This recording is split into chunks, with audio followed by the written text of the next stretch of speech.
The biting wind, a relentless phantom limb, had long since ceased to be a mere discomfort and had graduated to a dull ache that permeated my very bones. Each gust, carrying the acrid perfume of exhaust fumes and the damp promise of rain, felt like a personal insult, a deliberate attempt to strip away the last vestiges of warmth clinging to my threadbare coat. My hands, shoved deep into pockets that offered little solace, were numb, the tips of my fingers tingling with the scent and pain that spoke of countless hours spent in the city's indifferent embrace. I could feel the stiff, cold fabric of my jeans chafing against my legs with every weary step, a familiar, unwelcome sensation. The rhythm of my life was a broken record. The clang of the early morning tram, the perpetual hum of the fluorescent lights in the greasy diner where I washed dishes, the clatter of cheap cutlery, the endless stream of lukewarm water that left my skin perpetually chapped and smelling faintly of stale food and industrial soap. My existence was a muted palette of grays and browns, interspersed with the occasional splash of garish neon from a late-night bar sign. Hope was a luxury I couldn't afford, a fragile butterfly that had long since flown away, leaving behind only the dusty cocoon of resignation. Tonight, the city seemed to press in on me with an unusual weight. The sky, a bruised purple, threatened to open up at any moment, and the air was thick with the unspoken anxieties of a million strangers.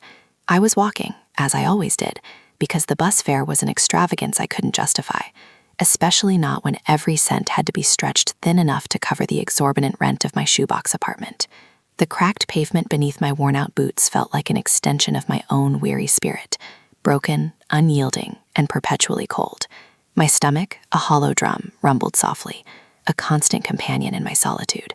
I tried to ignore it, as I always did, by focusing on the mundane details around me, the flickering streetlight above, the graffiti scrawled illegibly on a brick wall, the distant, mournful wail of a police siren. Suddenly, a sleek, obsidian vehicle, impossibly silent against the backdrop of the city's roar, glided to a stop beside me. It was a model I vaguely recognized from glossy magazines I'd sometimes leafed through in dusty waiting rooms, the kind of car that whispered wealth in a language I didn't understand. Its windows were tinted, mirroring the gloomy sky, offering no glimpse of its occupant. My heart gave a startled lurch, a tiny bird trapped in my ribs, fluttering with a mix of fear and an almost ludicrous curiosity. I instinctively quickened my pace, my gaze fixed straight ahead, pretending I hadn't noticed, my breath catching in my throat.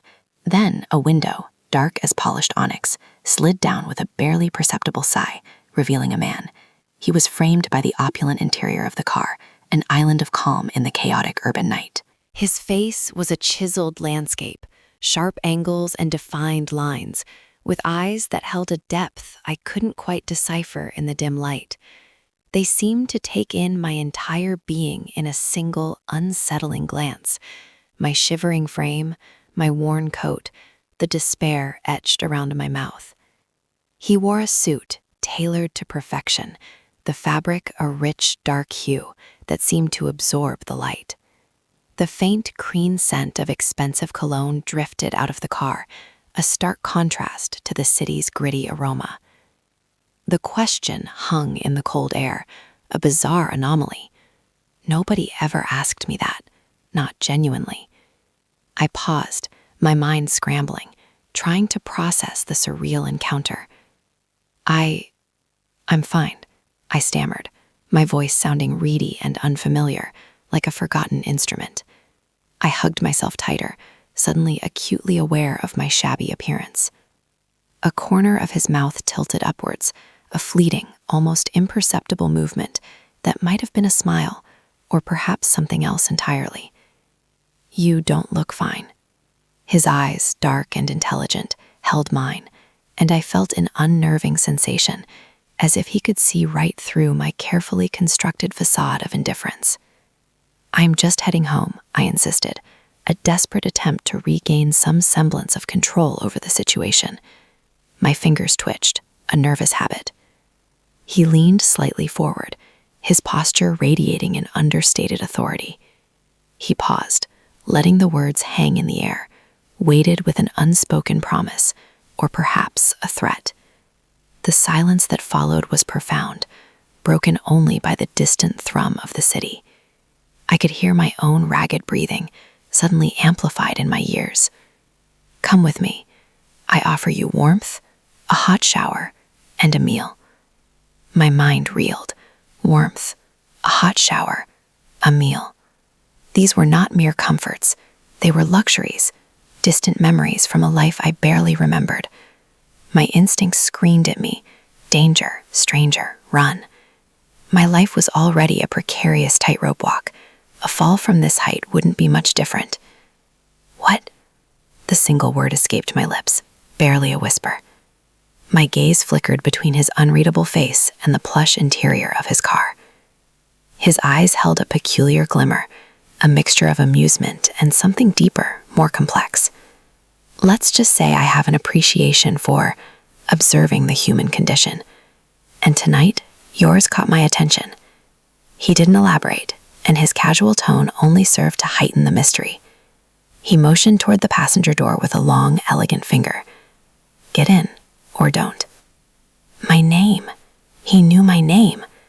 A jolt, cold and sharp, went through me. Had he been following me? Was this some elaborate trap? My heart hammered against my ribs, a frantic drumbeat. But then the cold wind whipped around me again, carrying with it the smell of stagnant water from a nearby drain, and the logic of survival, brutal and immediate, took over. What kind of danger could be worse than the slow, agonizing grind of my current existence? Hesitantly, my hand reached for the door handle. It was cool and smooth beneath my numb fingers. I pulled it open, the interior light illuminating a cabin of polished leather and gleaming chrome. The air inside was warm, imbued with that same expensive, clean scent.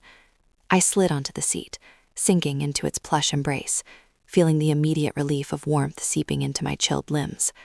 The door closed with a soft, solid thud, sealing me off from the harsh city. The world outside instantly seemed muted, distant.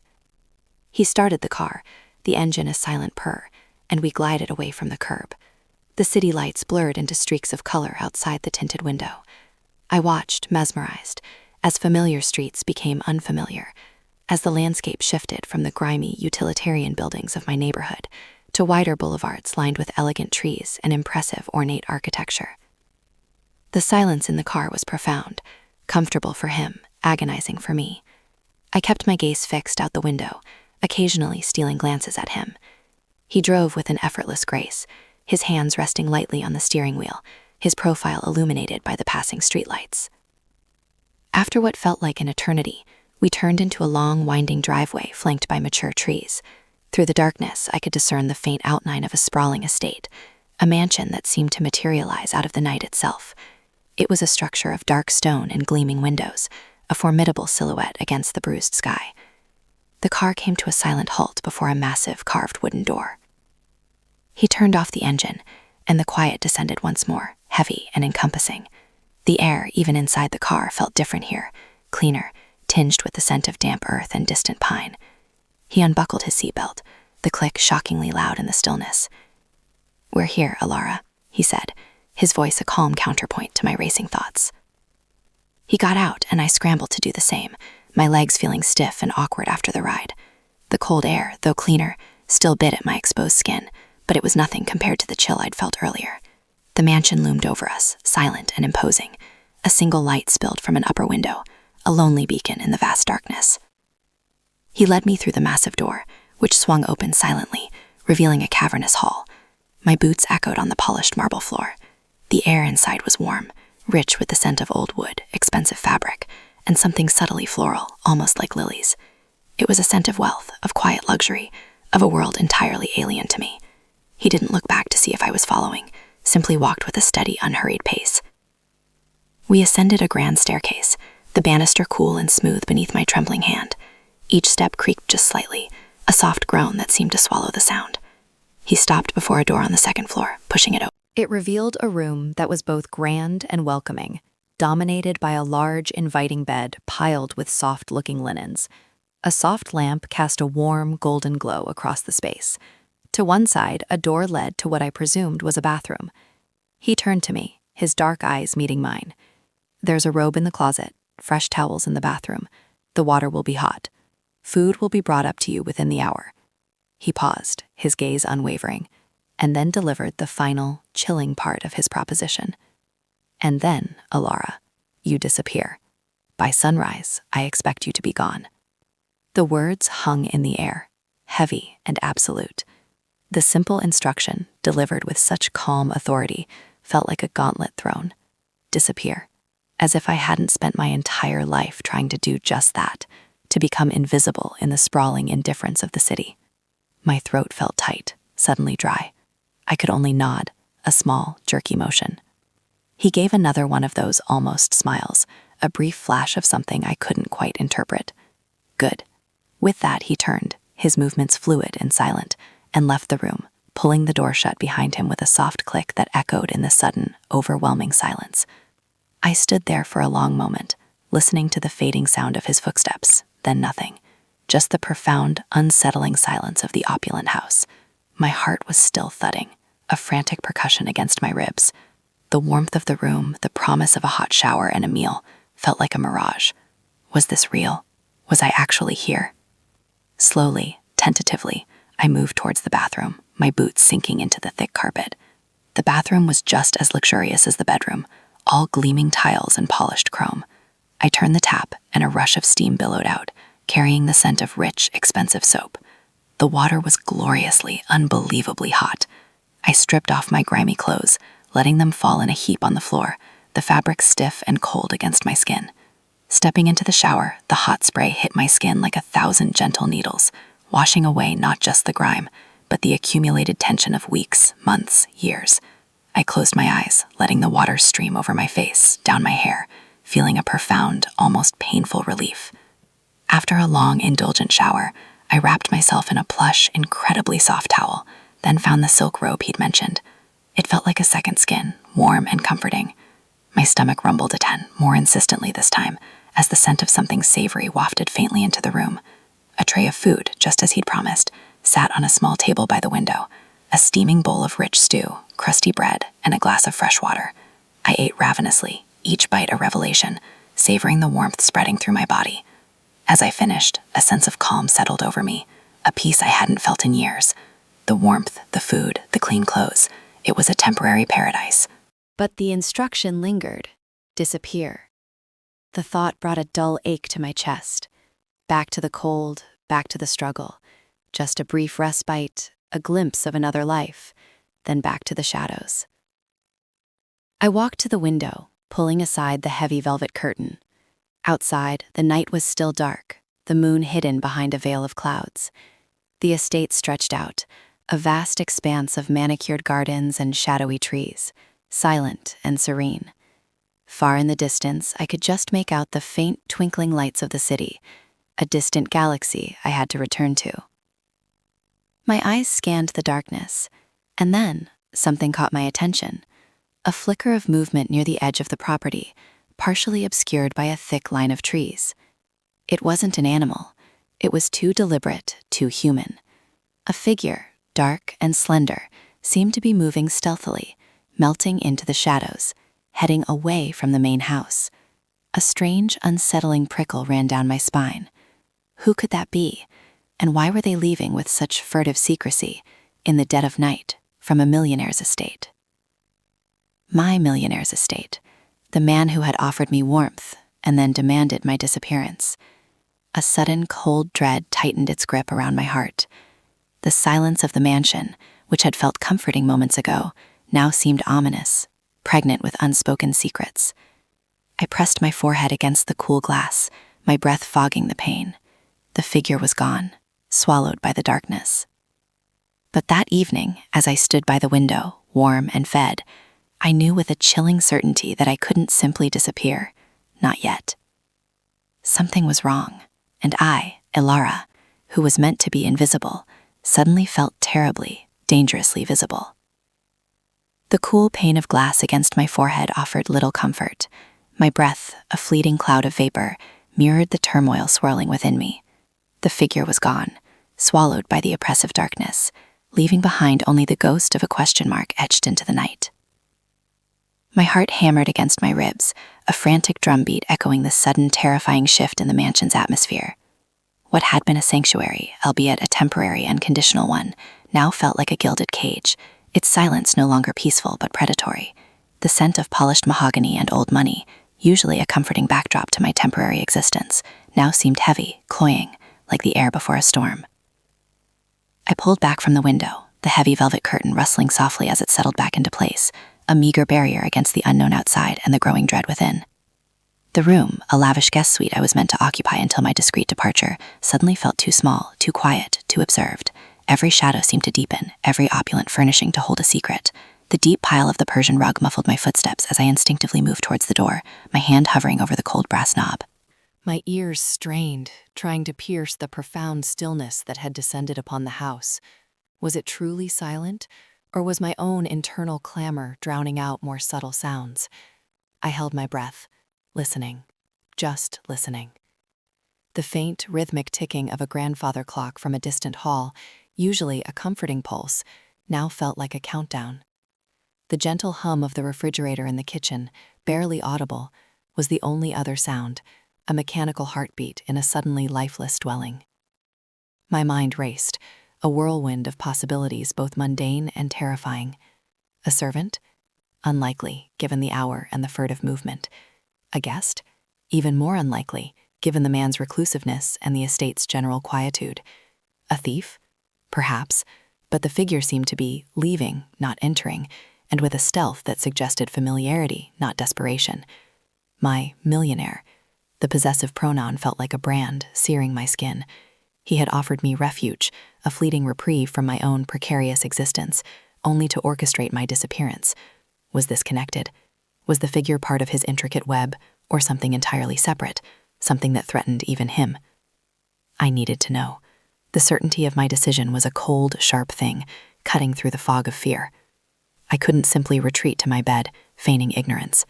Not now. Not when the air itself vibrated with unspoken truths. My skin prickled with an unshakable sense of urgency. With careful, deliberate movements, I opened the door, a slow, almost imperceptible creak escaping the old wood.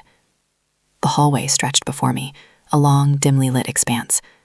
The soft glow of strategically placed wall sconces cast pools of amber light, leaving vast stretches of shadow in between.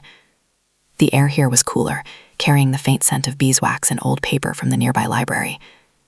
I stepped out, my bare feet sinking into the thick carpet, each step muted, absorbed.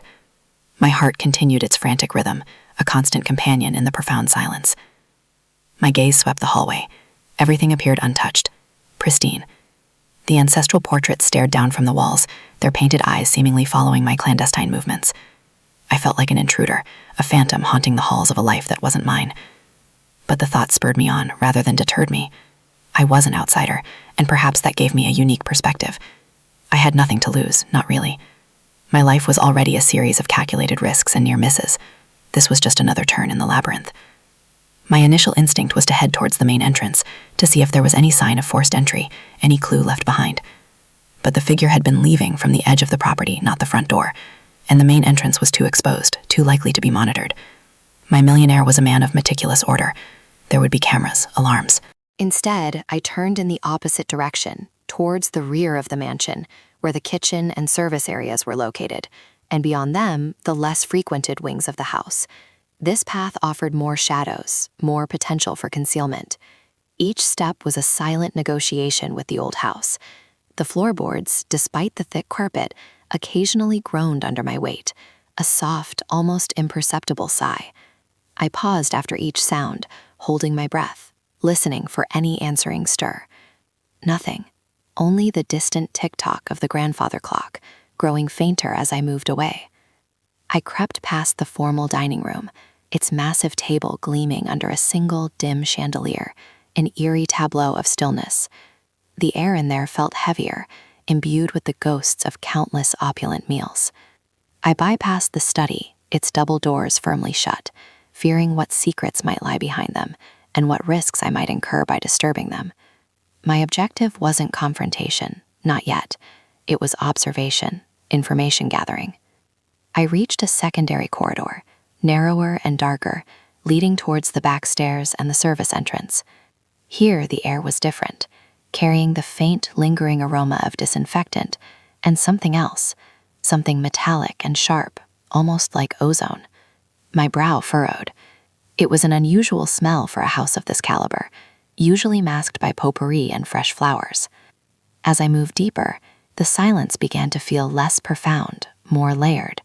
I started to discern faint, almost subliminal sounds, a subtle, high-pitched whine that came and went, like a distant electronic device, a very soft, almost rhythmic thud, barely audible. My senses sharpened, straining to isolate these auditory fragments. The hair on my arms stood on end. I reached the service staircase, a narrow, uncarpeted flight of stairs that spiraled downwards. The wood here was unvarnished, rougher underfoot. The metallic tang in the air grew stronger. The whine, too. It seemed to emanate from the ground floor, beneath me. My heart gave a powerful lurch. This was it. This was where I needed to go. Carefully, I descended, placing my full weight on the very edge of each step to minimize noise. Each creak was a tiny explosion in the oppressive quiet. The darkness intensified with every downward step, the wall sconces from the main hall now merely distant glows above. I gripped the wooden banister, its surface cool and surprisingly smooth despite its utilitarian appearance. The air grew colder, and the faint, rhythmic thudding became more distinct. It sounded almost like a pump, or something mechanical working slowly. At the bottom of the stairs, a single bare bulb hung from the ceiling, casting a weak, yellowish glow over a cramped, unadorned hallway. This was clearly the utility area, far removed from the mansion's opulent facade. Along one wall, various pipes snaked, some dripping faintly, their metallic glint catching the sparse light. The smell of ozone was now undeniable, mixing with the damp earthiness of a basement. And there, at the very end of the short corridor, a heavy, unmarked door, slightly ajar, spilled a narrow sliver of brighter, colder light onto the grimy floor. From behind that door, the rhythmic thudding was clearer, deeper, accompanied by the persistent, high-pitched electronic whine. And something else, a faint, almost imperceptible whisper of voices, too muffled to distinguish words, but undeniably human. 2, perhaps 3. My breath hitched. I pressed myself against the cold, rough concrete wall, my mind racing, adrenaline flooding my veins. This was it, the source of the mystery, the reason for the furtive departure. And I was standing right at its threshold, my heart hammered, a frantic drum against my ribs, urging me forward, warning me back. But the pull of the unknown, the burning need to understand, was far stronger than any fear. I took a slow, deep breath, the metallic tang of the air filling my lungs, and pushed silently towards the sliver of light. The heavy, unmarked door gave way with a soft, protesting groan under my hesitant push, revealing not a small chamber, but a vast, cavernous space. It was bathed in a cold, sterile glow emanating from countless LED panels that lined the high walls, casting long, sharp shadows. The air here was thick, almost viscous, with the metallic tang of ozone, making my teeth ache and my eyes water. In the absolute center of the immense room, dominating everything, stood a colossal obsidian-black apparatus. Its surface pulsed with an inner electric blue light, and from its core emanating the deep, rhythmic thudding. Not a pump, I now understood with a chilling certainty, but the steady, powerful discharge of a massive energy capacitor. The high-pitched electronic whine was its relentless output, a constant, piercing hum that vibrated through my very bones. 2 figures, cloaked in dark, hooded overalls, hunched over separate control panels, their faces illuminated by the frantic dance of data on numerous screens. They were muttering, their voices the whispers I'd heard, sharp and urgent, discussing fluctuating energy readings and power thresholds. As I stepped fully into the room, my presence must have disturbed something in the air. One of them looked up, eyes wide with surprise behind a pair of thick goggles. "Shh," he hissed, his voice raspy. "Alien." The other spun around, a jolt of alarm crossing his face. "Who are you?" the second one demanded, his hand reaching for a large red lever on his console. My gaze was fixed on the pulsating machine. It wasn't just generating power, it was siphoning it. Not from the grid, not from a conventional source, but from something far more fundamental. They were drawing energy from the very fabric of reality, destabilizing something vital, something essential. The furtive departure made horrifying sense now. The mansion's owners, their funding, their sudden vanishing act. They had initiated this. perhaps as a desperate attempt to gain unlimited power or escape a dying world, only to realize the terrible, irreversible cost. I managed, my voice trembling but firm, barely audible over the hum.